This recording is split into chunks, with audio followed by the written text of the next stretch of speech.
Baiklah, saya Ananta Surendra Ramadan dengan NIM C0C0180001 akan mempresentasikan menghitung dan mencatat secara akuntansi mengenai angsuran pajak dengan mata kuliah Akuntansi Perpajakan, dosen pengampu Bapak Wirmi Eka Putra dan Bapak Gandhi Wahyu Maulana Zulma. Yang pertama adalah pengertian PPh pasal 25. Pajak penghasilan pasal 25 adalah pajak yang dibayar secara angsuran. Tujuannya adalah untuk meringankan beban wajib pajak, mengingat pajak yang terutang harus dilunasi dalam waktu 1 tahun. Pembayaran ini harus dilakukan sendiri dan tidak bisa diwakilkan. Selanjutnya, perhitungan PPh pasal 25. Besarnya angsuran PPh pasal 25 dalam tahun berjalan atau tahun pajak berikutnya setelah tahun yang dilaporkan di SPT tahunan PPh. Dihitung sebesar PPh yang terutang pajak tahun lalu yang dikurangi dengan pajak penghasilan yang dipotong sesuai pasal 21, yaitu sesuai tarif pasal 27 ayat 1 bagi pemilik NPWP dan tambahan 20% bagi yang tidak memiliki NPWP.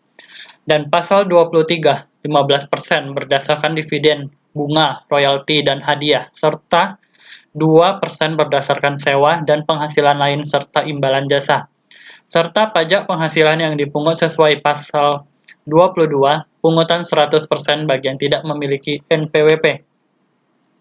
Selanjutnya, batas waktu pembayaran PPh pasal 25.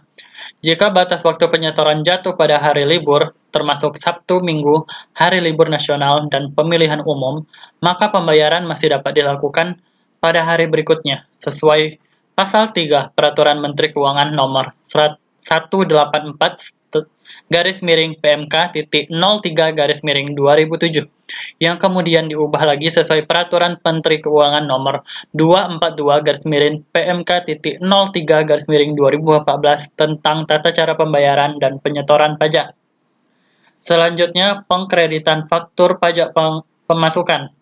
Yang pertama, pajak masukan dalam suatu masa pajak dikreditkan dengan pajak keluaran untuk masa pajak yang sama. Yang kedua, pajak masukan atas perolehan barang modal sebelum berproduksi, sehingga sebelum melakukan penyerahan kena pajak dapat dikreditkan. Yang ketiga, pajak masukan dapat dikreditkan sepanjang BKP atau JKP terkait berhubungan langsung dengan kegiatan usaha melakukan penyerahan kena pajak. Selanjutnya, batas waktu pengkreditan pajak masukan.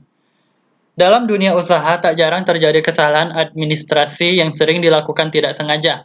Contohnya, faktur pajak belum dikirimkan kepada lawan transaksi. Hal ini membuat lawan transaksi yang menerima BKP atau JKP tidak dapat membuat faktur pajak masukan untuk dilaporkan. Selanjutnya, istilah faktur pajak yang tidak dapat dikreditkan. Faktur pajak yang tidak dapat dikreditkan merupakan istilah bagi pajak masukan yang tidak bisa dikreditkan dengan pajak keluaran, artinya pajak masukan yang dibuat oleh pengusaha kena pajak atau PKP tidak bisa menjadi pengurang pajak keluaran. Itulah presentasi dari saya, kurang lebihnya saya mohon maaf, saya ucapkan terima kasih.